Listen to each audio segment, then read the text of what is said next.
Good afternoon, everyone, and welcome to our peer group virtual session for the CFO India peer group. My name is Anuradha Mathur. I'm the Managing Director of CFO Collective. Welcome this afternoon for those of you who are joining from Delhi. It's a beautiful rainy afternoon, and for the rest of you, enjoy the weather wherever you are.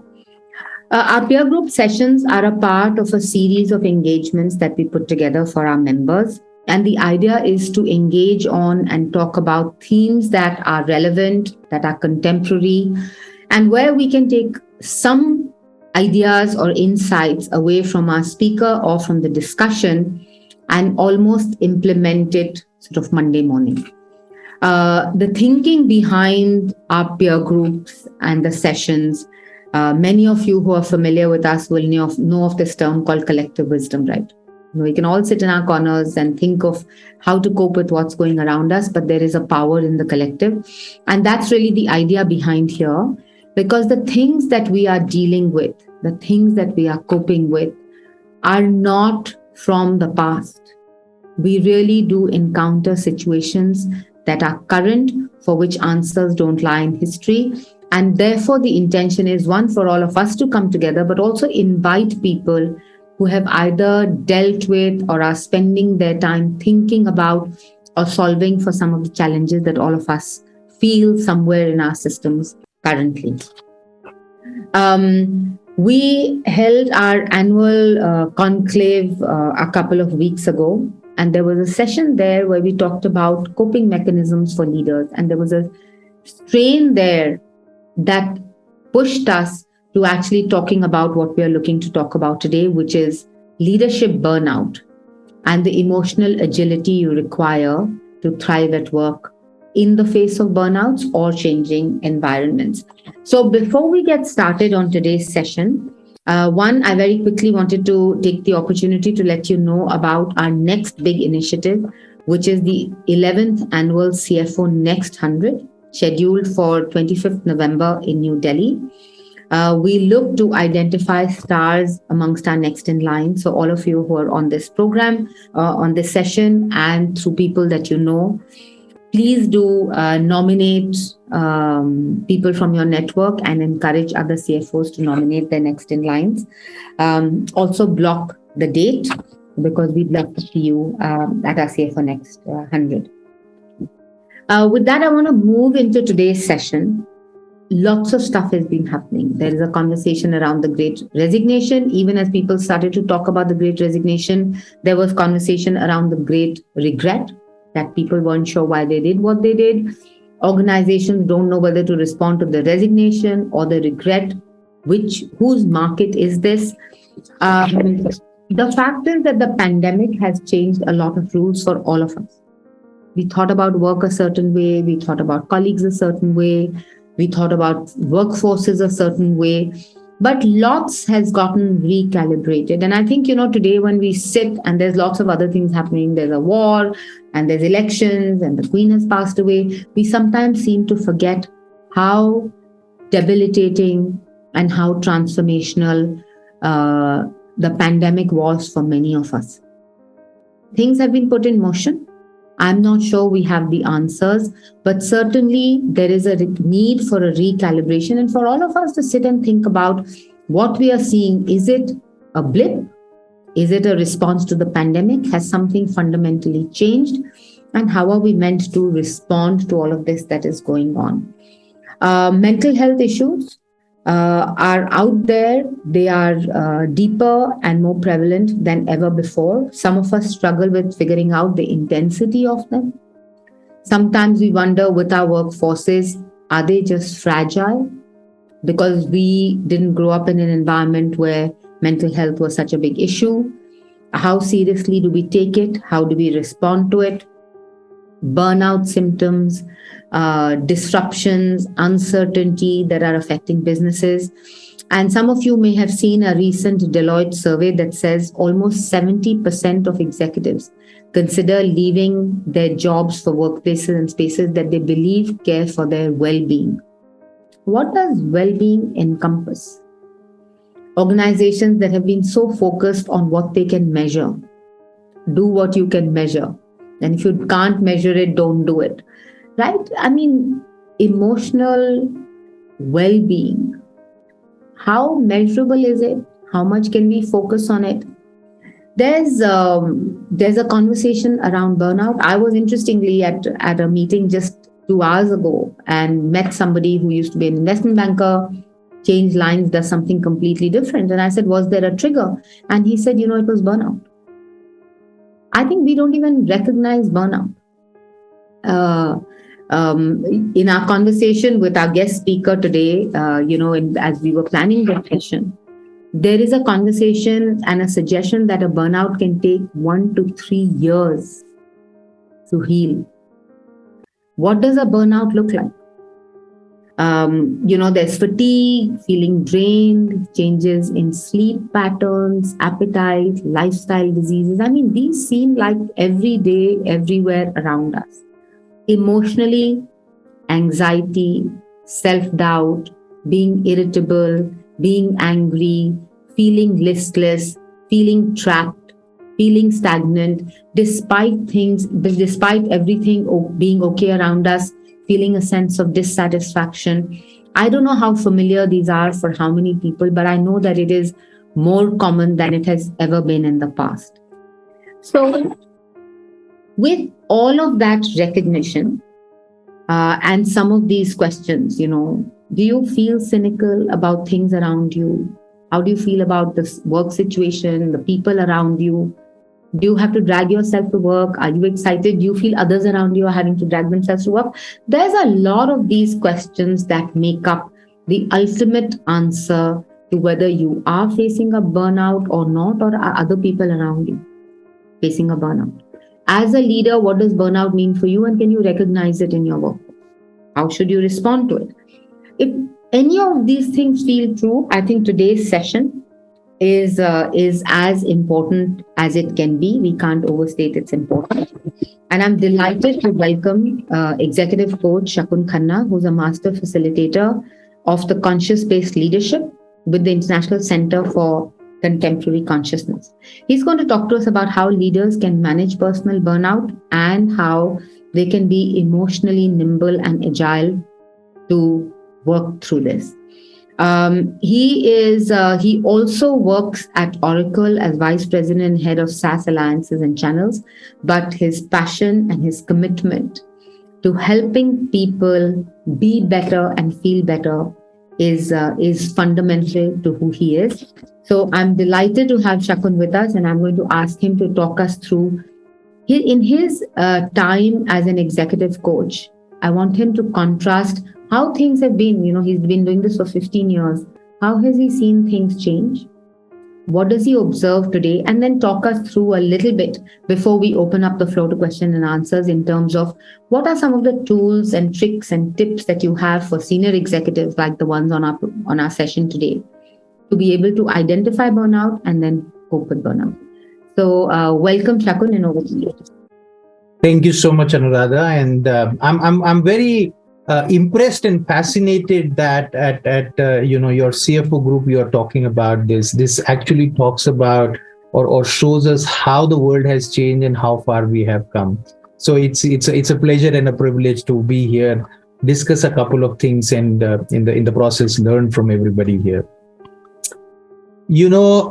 Extended Zoom meetings and specifically monologues on Zoom could be a leading cause of burnout, right? So we don't want that to happen here. So therefore, I want to keep this very, very interactive. I mean, ideally, we should sometimes meet, but right, it's very important because only one way absorption of information can actually be very, very tiring and boring as well, let alone being enriching. So my request to all your guests and members today is just chip in, don't worry about a Q&A section or don't worry about whether it is relevant or not. We are here to have a conversation and we will do that. Now, to your specific point of how the things are evolving, Anuradha, maybe I'll spend a couple of minutes talking about what is changing or has changed in the external environment. Now, change is something that has always been there, All of us, whenever we started our careers, maybe 20, 25 years ago or more than that, have seen how the world has changed, how technology has evolved, how social fabric has evolved, how even our thinkings have evolved. But these last 2 years, what has happened is that everything has evolved at a much accelerated pace. And when there is a slow and steady change happening, one, it is very easy to adapt to that change. I'm sure all of us have heard the story of the frog that was put into the water, and then the water was warmed up, and how it kind of adapted as water started boiling. But in the last 2 years, what has happened is that everything has evolved at a very rapid pace, and as if it was a time travel. We didn't realize 2 years gone by, but those 2 years created a permanent mark on some of the things that we were living day in and day out. And if you look at it, what are the few very big changes that have happened? I see that work, workplace, and workers, these three pillars have dramatically changed, and there are shifts that have happened. Sorry, what's the third pillar? You said workers and workplace? Work itself, Okay. worker, and the workplace. Okay. Now, if you look at work, what does work mean? So there were working hours and non-working hours. There was a workplace, and then there was a home, right, or whatever. Now today, that thing is blurred. It's just not there. People are working all the time, and people are working from all the places. And it's not just about maybe going to a club and working from there, or working from the airport lounge. The other day I was in Rishikesh, and by the river where people do rafting, there's a new little cafe come up, which actually is donning high-speed internet here. And the rentals have suddenly gone out because people are working from there. People are working odd hours. And while people are working, the whole meaning and definition of work has changed. Work was something that we did to make a living in a specific period of time, and we actually sold our time. I could be a full-time worker and I'm selling 40 hours of my time, and so on and so forth. Today, that is not the case. A lot of organizations have let go of, say, attendance, for example, right? So work has become very outcome driven. I know out there is this whole talk of moonlighting, for example, and the corporate sector is grappling with that, and that is also causing burnout. So the definition of work has changed. What is interesting is that in all this, the shelf life of skills has dramatically gone down. Today, an average skill is expected to have a shelf life of about 3 years. Before the pandemic, that was at 7 years. And that's the dramatic shift that has happened over the last 24 or maybe perhaps 30 months. So that means that every 3 years, people will have to reinvent themselves. And it's not just the techies, who need to learn new coding languages, but even people like you and I will have to do that, because our engagement models are changing. Perhaps the compliance requirement of the finance ecosystem are changing at a much faster pace. Earlier, when we started developing a skill or we picked up a career, we studied something, and then it became our career like 24/7, We lived and breathed whatever we were. Today, it is estimated that this career paradigm is shifting to something what I call as 20/7. So 24/7 has converted into 20/7. A Harvard study shows that people who are entering the workplace now, by the time they retire, they would have changed 7 careers and 20 jobs on an average.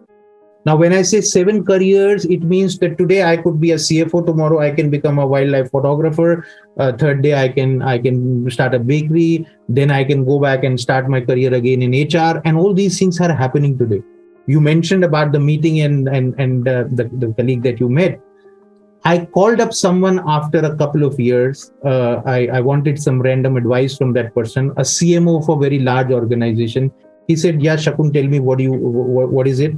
Then he told me that, I have plugged out of corporate life and social life. I said, "What does it mean?" He says that I don't talk to people. I don't take phone calls because you're an old friend and you called after so many years. So I've answered your call. Otherwise, I don't even do that. So that's the kind of thing that is happening. The role of technology in work is changing, and I will talk a bit about it. Now, what it is doing to the worker specifically is that the aspirations of workers are changing.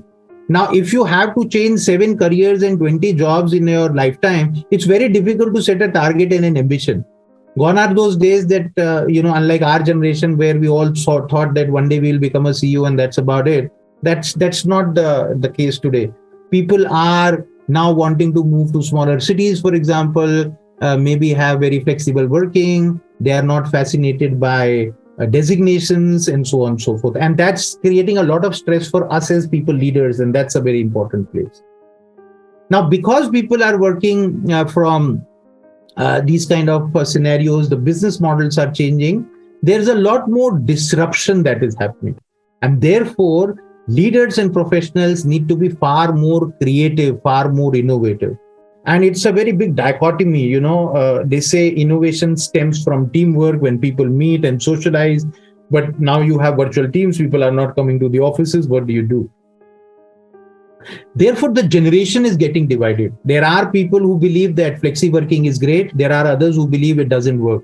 There are people who believe that moonlighting should be allowed, for example. There are others who feel that is blatant cheating. There are people who believe that my work defines me. And then there are people who say that work is just a means to make some money and get defined elsewhere. So there's a big a mess, if I may use that word, that is happening from a traditional perspective. We talked about new normal. I don't think there is anything normal about it. It's a new abnormal that is happening because normal was the way we were used to it, right? Now it's all changing. Now, in all this, what is happening is that the burnout rate is getting accelerated and the dimensions of burnout are evolving. Because it's very, very difficult to fathom that I'm sleeping long hours, I'm working from the couch, I'm still in my bedroom, still I'm feeling, weird. There's a very new term that got perhaps a month or two ago called the white collar lethargy. I don't know if some of you looked at it. I thought in this whole league, it was the latest white collar lethargy and it's kind of hitting bad. So all this has happened. Now, because this has happened so rapidly, one very interesting thing has happened is that the acceptance of mental issues has become far more widespread and far more open. People are now openly talking about it. In fact, at Oracle, we did a research where we found that about 80% people in India are saying that that 2020 was their most stressful year ever. And about 63% people are openly saying that, hey, look, I need help. I need help. So I think it's a very interesting perspective and paradigm because there was a kind of a taboo earlier, that was associated. And more from our perspective, when I say our perspective, I mean the CXOs, the senior leaders. There's a bit of not a bit, but there's a huge conflict that is happening because we have work demands that are partly traditional and, the complexity is multifold. There is our own way of thinking and looking at things. We have got our own aspirations, our social structures, and so on and so forth. And then we have this disruptive environment, technology, and most importantly, people to deal with, and it is causing burnout. The last thing I would say, Anuradha, on this context setting is the biggest problem of the CXO group is we don't know whether it's a burnout or it's the expectation of a role. Most of us, when we signed up for these high stress corporate jobs, said that, oh, these things happen. Before the pandemic, at least I know we've had conversations of looking at our receding hairline and saying, oh, these are the rewards of a higher position, or a protruding paunch, and we say, oh yeah, long working hours, you can do only one thing. That is not acceptable. And I think today, if we are spending this much time, I think it's important that we identify what it means to be burnt out, either for yourself, ourselves, or for others. And therefore, what do we do? And also understand what this burnout, what this change is doing, which I'll touch upon. But I want to take a pause here and come back to you or anybody else if you have any comment or a follow-up question. I'm just saying, any questions, comments? I think it's important to just get some feedback from the audience in terms of, does any of this sound true? Has the instance of feeling of burnout been more common, let's say, in the last 2.5 years? And do we struggle with identifying this either in ourselves or in our teams? Anuradha, this is Joydeep. I'm not sure if you can hear me. Yes, So, I can. yeah, Shakun, I think you're absolutely spot on. We've everything that you said, I mean, kind of 100% resonates with me. Absolutely. In terms of getting more, in terms of burnout and mental issues, yes, we're seeing that much more in our organization. As a matter of fact, we've given our employees a helpline. And we've had this for a couple of years, but statistics, I believe, show that in the last 2-3 years, the amount of calls that they've received have gone up. Mm-hmm. So people can call up that helpline anytime and talk to. They're an outside agency, an outside counselor, completely confidential. They won't reveal anything to anyone inside the organization or your colleagues. We've hired them, and that's what we're doing as an organization. Very interesting. No, and you're right. Globally, actually, statistics are showing that the usage of these benefits, specifically around mental health, have dramatically increased. I will tell you, and most of you are CFOs here, so you'll understand. The ROI or usage of specifically these kind of counseling or mental health was at about 2%. Right. 2%, and a lot of organizations were saying, oh, these are just, items which are like hygiene factors, but nobody uses them. Today, on an average, it is upwards of about 35 to 40%. And maybe in your case, it could be different. So you're right. Yeah, and we're also sensitizing people and telling them, look, it's not, it's perfectly okay to seek help, to seek mental help. It's not, it's just, don't feel shy about it or don't feel bad about it.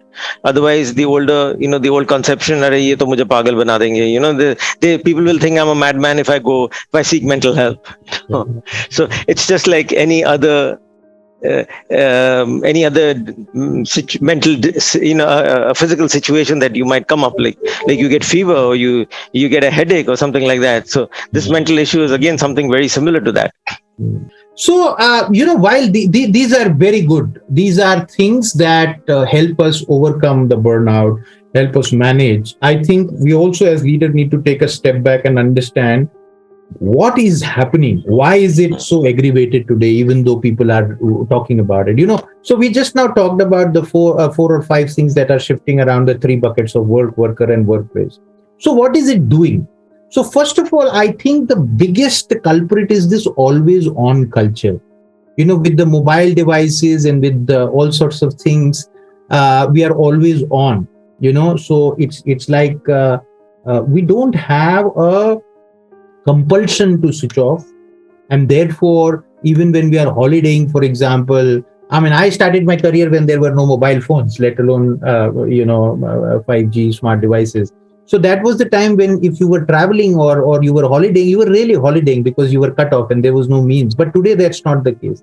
Even in your sleep, you get up for a glass of water in the night, middle of the night, you check your WhatsApp, you check your email, and that has a very, very depleting effect. In fact, I will tell you, research shows, and this is very important and perhaps the first action item I will tell you.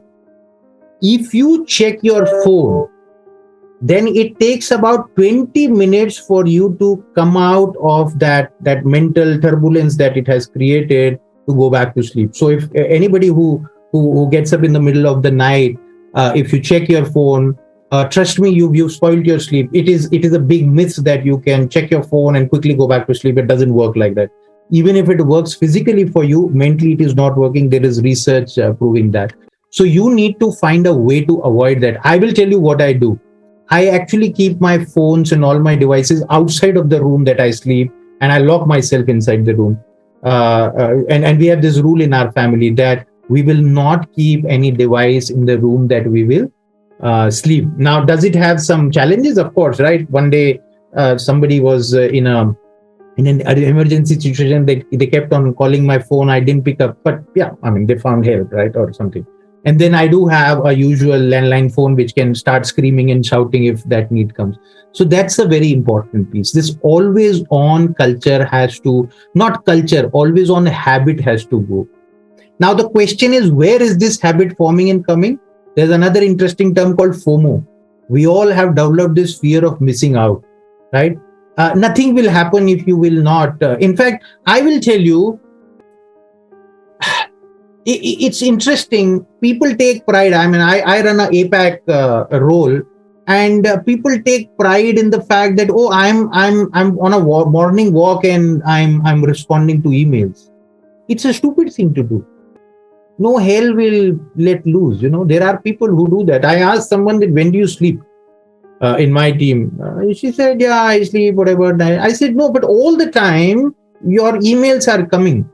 Then actually she said, I thought you will appreciate that. No, it is not. And I think that's the important piece. As leaders, we'll have to A, overcome the fear of missing out, and B, let other people overcome the fear of missing out.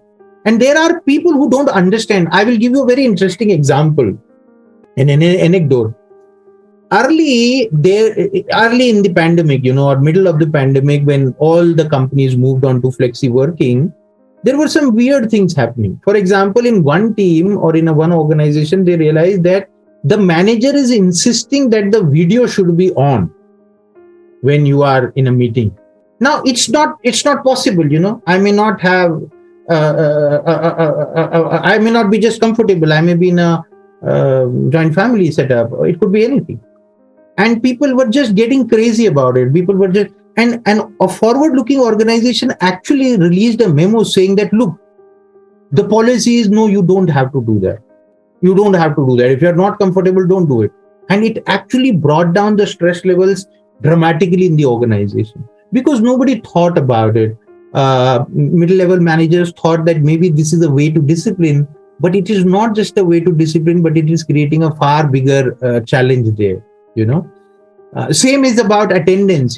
There were technologies that tracked that how many hours people are working on their laptops. Why do we need that? Because it's, again, I remember early on when I started the career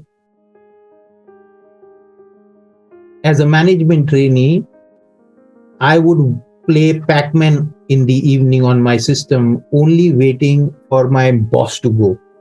Because on the day when I was told that you can't leave till the time your boss leaves. And what the boss is doing, boss is actually sitting in his room and waiting for his boss in the HQ to leave, so that, that happens. Now it's not required, right? Why would we do that? In fact, all these things are resulting that about 45% people are saying they do not get adequate sleep. And it is not just the number of hours in the sleep, but it is about the quality of sleep that you have. And again, research on neurosciences show us that you need to switch off about 2 hours before you go to sleep or go to bed to be able to sleep peacefully. And switch off means that don't even watch the news or the television, right? I mean, I'm saying that, but I will tell you and confess, I also have this bad habit. I sometimes just watch news for the last half an hour of the day thinking it will relax me, and then immediately go to bed. It doesn't work. You get up 3 hours down in the middle of night, the same thought is still going in your mind. And often you get up in the morning without feeling adequately relaxed. The yardstick of a good sleep is that you start afresh. If there is anything from the previous day that is still lingering in your mind as you get up early in the morning, that means you didn't switch off properly. That means you did not shut down your system properly. And that's kind of causing, it may or may not cause. The other thing that is happening, unfortunately, is around this whole piece of substance abuse. Alcohol consumption went dramatically up during these 2 years.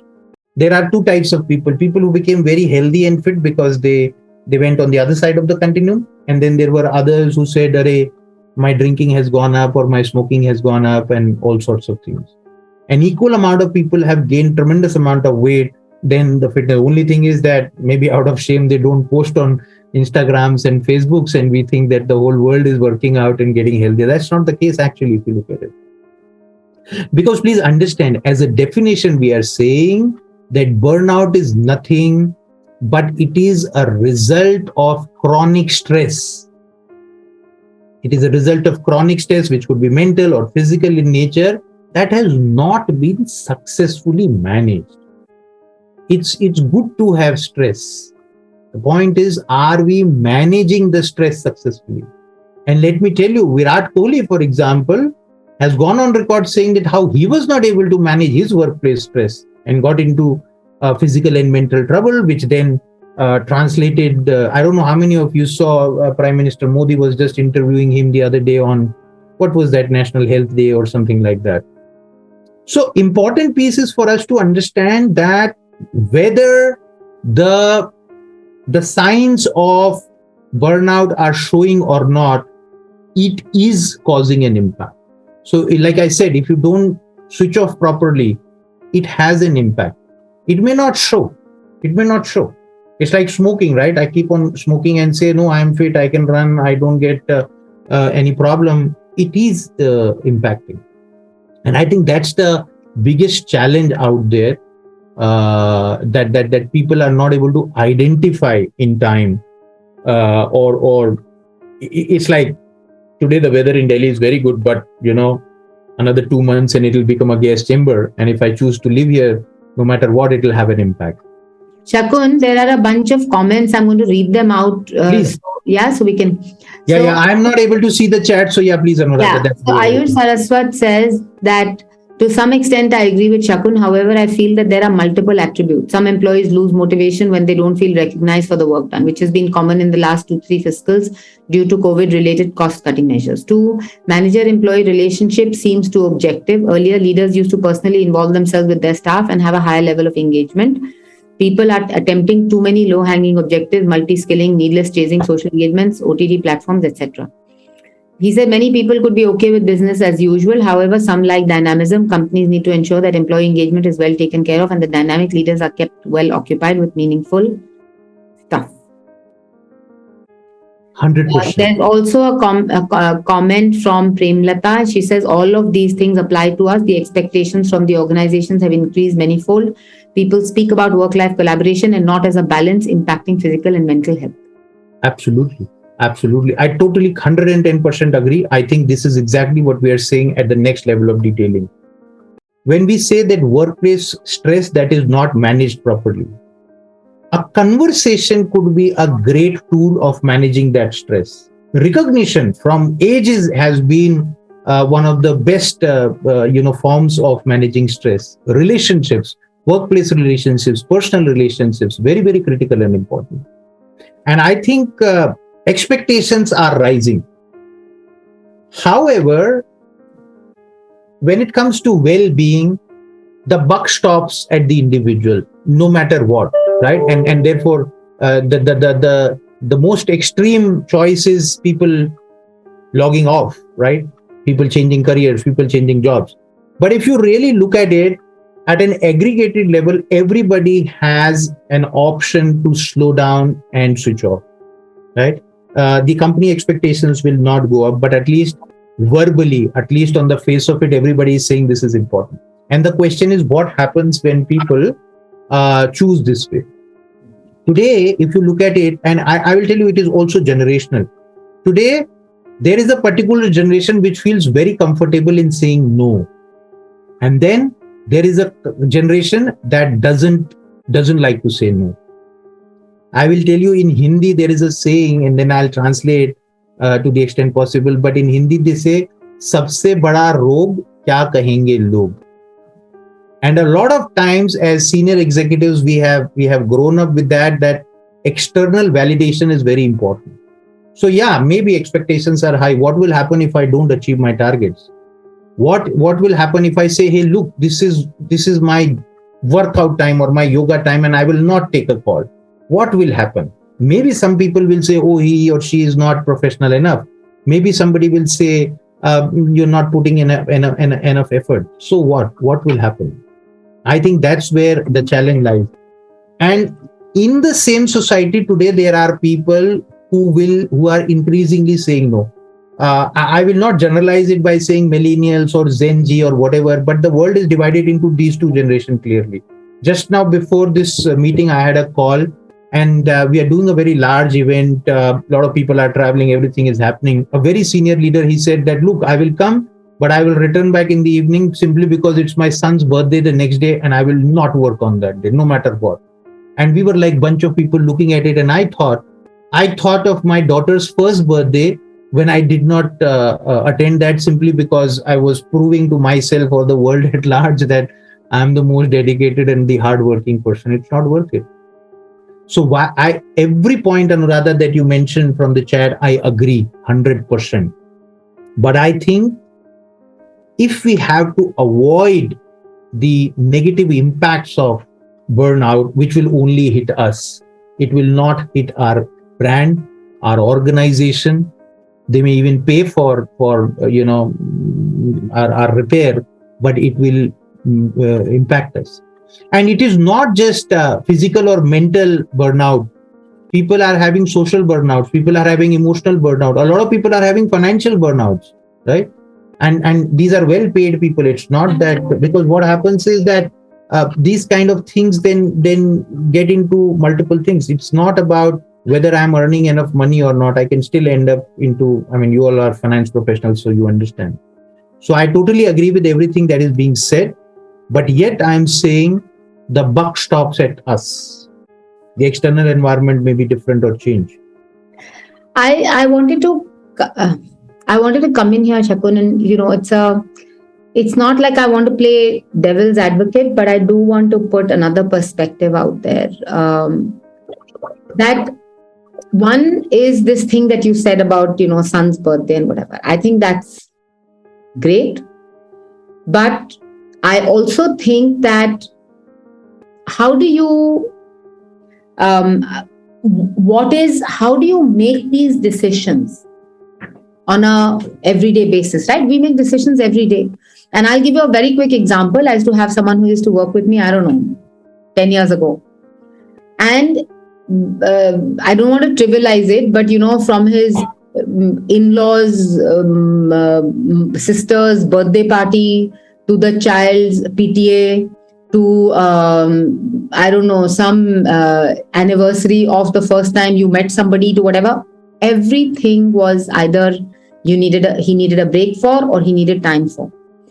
And I remember one day, finally, after a year and a half, telling him, firstly, the rest of the people in this office are not people without families and commitments, right? And the point is that as an employer, I'm not interested in people for whom the smallest personal commitment is always bigger than the biggest professional commitment. And how do you get people to understand? Because I think we all overcorrect. You're coming out of burnout, and suddenly nothing professional is important enough, and everything personal is very important, right? Or you're at a phase where you are high in your professional life and nothing personal counts and everything is professional. So I remember telling this person that in my team, I don't want people for whom every smallest personal commitment is bigger than the biggest professional commitment. And in my family, I don't want people for whom the smallest professional commitment is bigger than the biggest personal commitment. And the world is full of both of these people.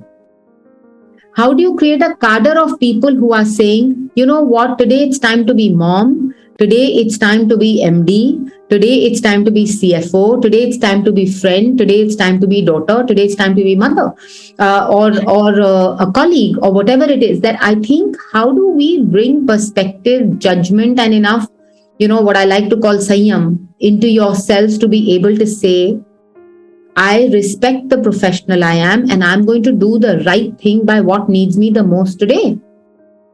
I like the usage of word Sanyam here, Anuradha, and what a beautiful way you articulated.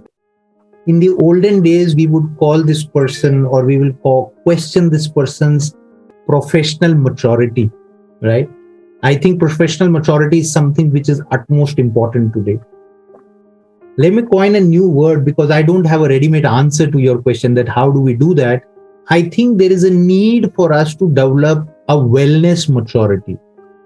You know, like professional maturity knows what is the boundary, where to stop, which is what is okay, what is not okay. I mean, after so many years, you're still in a zest talking about that person's lack of professional maturity to be able to understand how much is enough. I think we need a wellness maturity. Different people will have it differently. You know, for people who are not self-disciplined, you need to find ways and mechanisms. It's very simple. Can you define that? Okay, if I'm used to a 12-hour working day, I will get discipline. It could be 14 hours, but let's reduce from 24 hours that is today. For others, it could be just their higher ability to say no. So I'm saying that wellness maturity largely will come when I'm questioning how many times I'm saying no. And some of the older techniques of whether it is diet control or whether it is whatever, is just to say, am I saying no enough times? Whether it is to that external one extra dessert or extra drink or another extra party invitation and so on and so forth.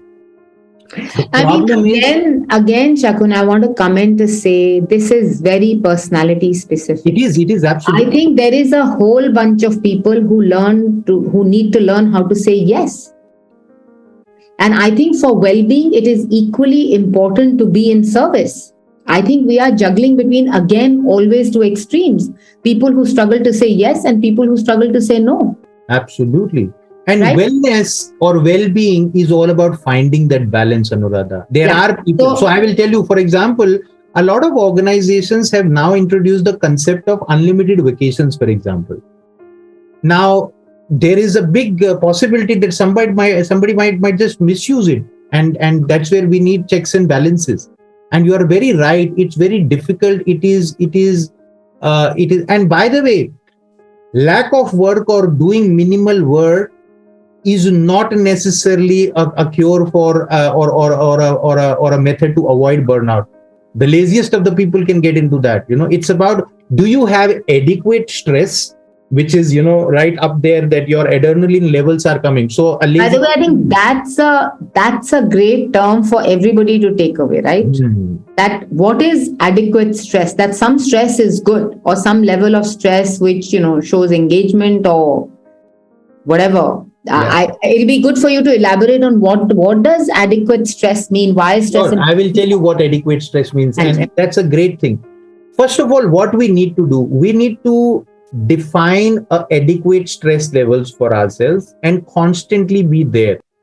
Whenever that stress comes down, you need to pick up a new challenge, perhaps take up a new assignment, perhaps innovate, perhaps do something so that it brings to that adequate level. And just be mindful that when it is crossing the upper limit, the moment it crosses the upper limit, you need to bring it down. It's like flying a plane. You gotta define your air path and then just be in that. So that is important.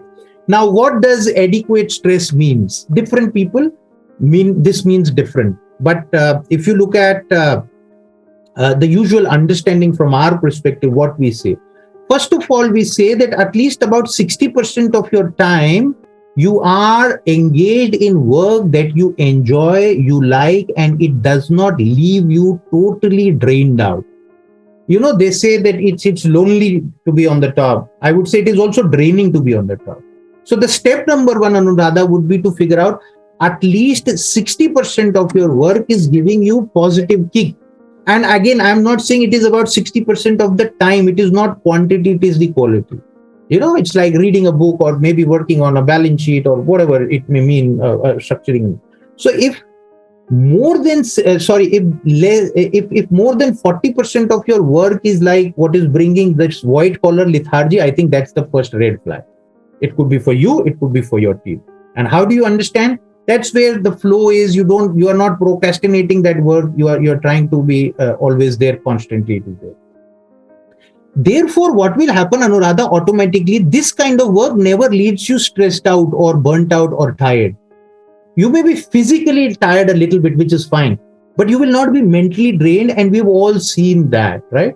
I mean, I love to cook, for example, and if I've got friends over, I can cook for 4 hours and I will still feel rejuvenated. But then my daughter, who doesn't like to cook, and if she's forced into cooking, like just cooking an omelette would be a Herculean task for her. So I think we need to have that kind of thing. So anything above less than 60% that is not giving you positive stress, you got to change. Maybe delegate some work, maybe pick up something new, figure out what you need to do. That is point number one. Secondly, at the level of there is a very interesting exercise, and you can find it on. There's something called as a circle of wheel of life, right? So what is wheel of life? Everybody would have seen that. Sometimes we kind of trivialize such things, but they're very interesting. Do a wheel of life exercise and see. Just for the uninitiated, I will tell you. Imagine that it's a pie chart which has different. You have your financial well-being, you have your physical well-being, you have your social well-being, your hobby, your this thing, and just say that on a scale of 1 to 10, how satisfied you are with each of these dimensions. Right now, one might say I'm financially very satisfied, but socially not satisfied. So you will see that if these are the spokes of that wheel, one is taller, one is smaller, and then of course it's not a balanced wheel, right? So how do you say? So if majority of your pieces are by and large round, your wheel of life is kind of round, it is circular, then I think you're there. And the whole thing is that how do we increase the size? That's an important piece. Now, these are little more abstract things that I talked about. Question would be, how do we implement it? The simple little thing is to come to discipline. 40 minutes of physical exercise, some kind of mental thing, switching off, doing justice to your weekends, for example. I mean, if you could just keep a track of how many weekends you don't work, right? Whatever work is. Having a hobby, it is actually shown that having a hobby is extremely critical. If you are not practicing a hobby at least 3 times a week, again, it's a red flag. Do that, right? So do that. And these are the things that will create what I call wellness maturity automatically. And do that for your teams. I will tell you, and then we'll look at more comments. I just started a wellness month with my team. I said, do whatever you have to do. We created a little WhatsApp group, and I say, okay, let's post. I do 10,000 steps every day. So I post it. Then my team does something. Somebody does yoga. So it's also about building a community and bringing that camaraderie and doing that. So I've given you some very sophisticated, very, very, mental kind of models and very simple, basic things. Choose whichever works for you, but do something about it. Yeah, no, I think those are good tips. And I think it's really about, there's a lot of, and I'm going to say something and I'd love to get your reactions on it, Shakun, but Mr. Goyal has said here in response to what I was saying that, working hours and weekend system is meant for balancing personal and professional commitments. Trespassing in either side creates these issues.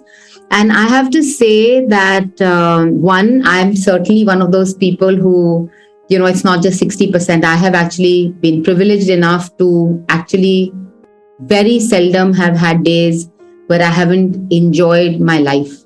And I say life with a lot of thought because I'm not saying work. From the time I was very young, I have never differentiated buckets of personal and professional because I have believed that I'm an integrated human being who goes home and an integrated human being who comes to work. So if someone in my house is ill, it's not my personal problem. It is my problem, and that problem goes with me to work. And someone in my team needs to understand that today my behavior is going to be a certain way because I can't stop being who I am. I think it's very inauthentic. And I'll say this in a gender way, and I don't know whether there are people on this chat who might think differently, but women take this far more seriously. I don't want to take calls when I go home. And, there's this overt desire to cut off from work when you go home. And I remember many years ago saying to some of my colleagues that if you are okay to not be a mother, wife, daughter, sister, friend, daughter-in-law while you're at work, I'm okay for you to not be an employee between 5:30 in the evening and 9:30 in the morning and on weekends. But if you want to be all of those things every day of the week while you're at work, you should be okay to be an employee over the weekend. And there is basic civility that all of us bring in our lives where I'm not going to pester you if I don't need you. Exactly the same way that I don't expect the home to intrude into your workspace if it's not required. But if required, I, as a free agent, needs to be able to take that call and say, right now, even though it is 11 a.m. in the morning, if I'm required for something domestic, I will do it. And exactly by the same logic, at 11 o'clock on a Saturday, if something at work needs me, I'm okay. But it allows me to have been a very integrated human being who's been able to allocate what I needed to my personal, to things at home and things at work as required, by not making these very artificial divisions between who we are. I think we have brought a very alien Western concept into our lives, because overseas people need weekends to run chores. In India, we have the luxury of actually having enough and more time to be both things on all days. So I don't know how you are able to say, okay, I won't be all of these other things that I am during the week, and I won't be a working person during the week. And so it's worked for me, and I feel I feel that it's important to be able to integrate your life, because it allows systems come together to help you when you have a personal challenge, and your life at home will support you when you have a professional challenge. But that's because the two are integrated. If you dissociate the two, I think you're suboptimal on both fronts. But that's my personal view, and I'd love to get some reactions to it.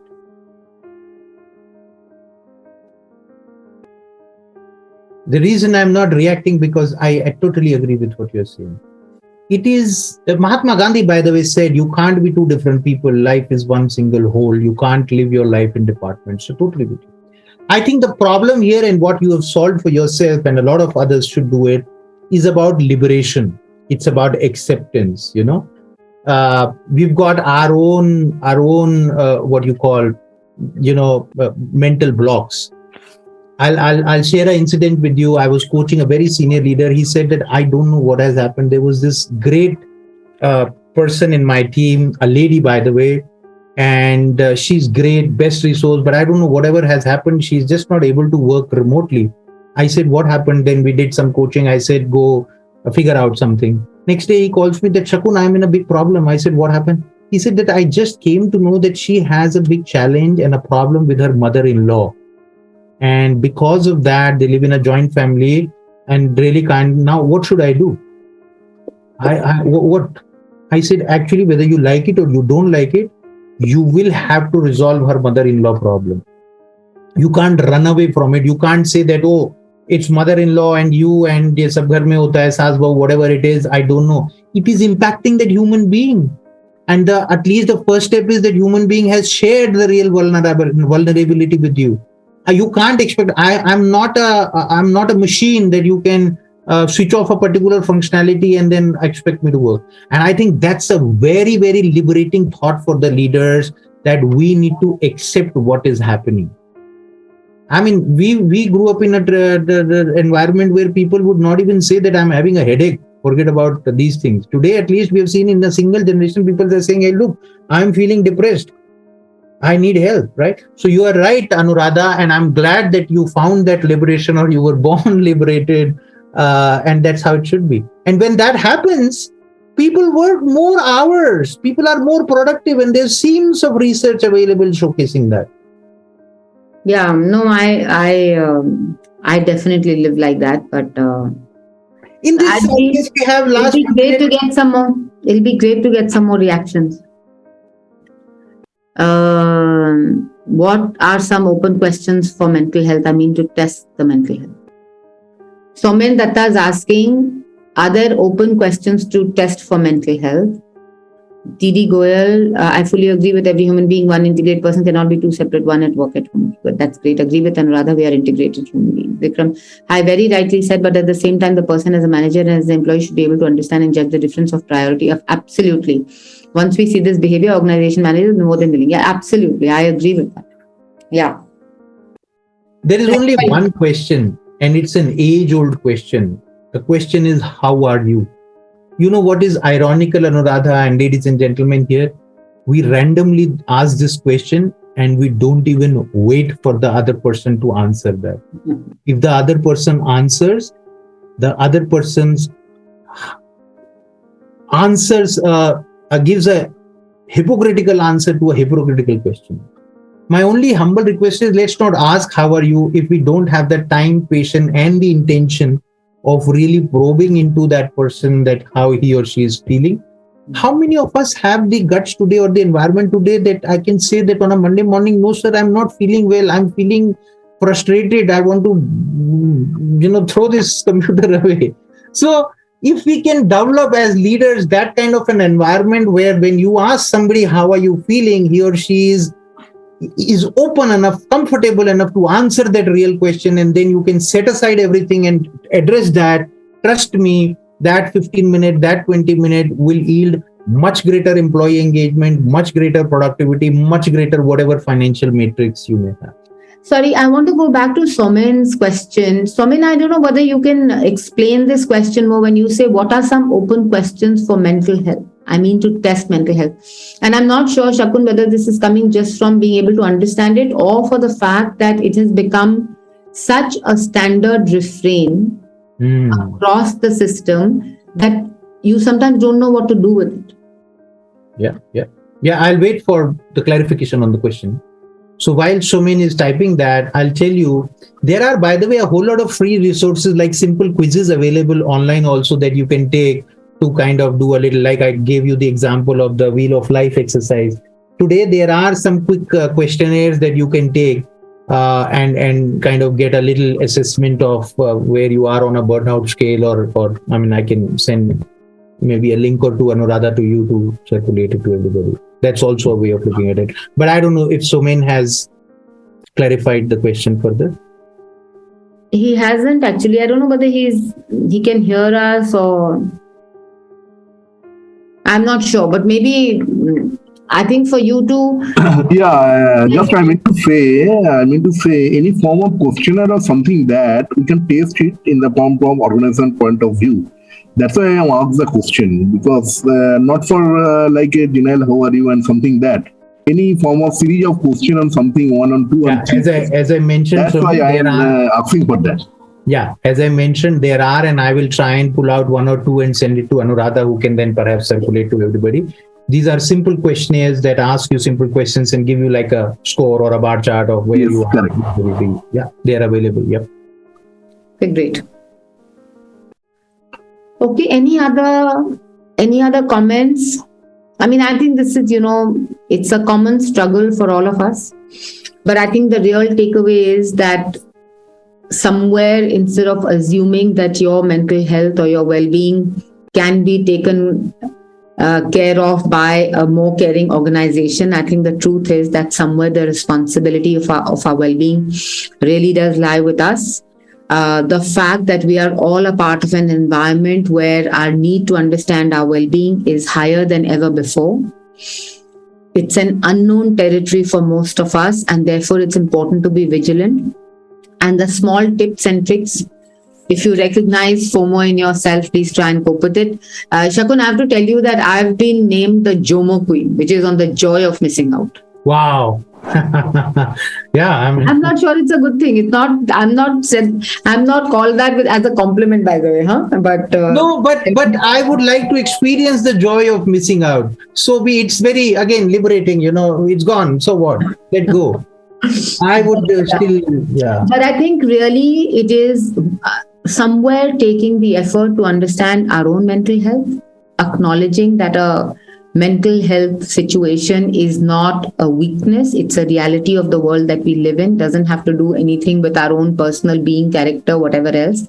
So less judgment around it, both for ourselves and the people around us. And I think the vigilance that is required, again, to recognize and the compassion that is required to acknowledge it within us and those outside.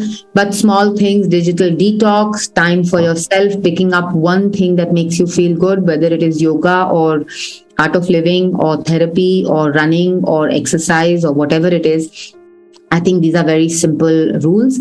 I think for me, the most telling thing in terms of when Shakun and we spoke was that as leaders, we have trouble recognizing burnout in ourselves. We don't realize how deep rooted it is and how long it takes to heal. Equally, our dismissal of other people's burnout, because if I have the capacity for 12 hours of work, to be able to acknowledge that somebody else can actually burn out at 7 hours or 8 hours or 9 hours, I think those are the things to become more vigilant of today. Good luck to all of us. And maybe we should use each other as support systems to be able to talk about these things. I'm very encouraged with the openness that we saw at our annual retreat, where, our CFO community was I was very encouraged to see how open they were about talking about the challenges and the loneliness of being in leadership positions, of dealing with what has gone on, and how much just changing the way some of us have been, the old notions of leadership, trying to be not sharing stuff, not allowing ourselves to be vulnerable. All of those are little changes that we can bring about for this to be a somewhat easier journey than it could otherwise be. So thanks a lot, Shakun, for sharing those insights. And I look forward to all of us being just a wee bit better at dealing with burnout, recognizing it, and responding to it going forward. Thanks very much, everyone, for joining us. Pleasure. Thank you so much. Bye.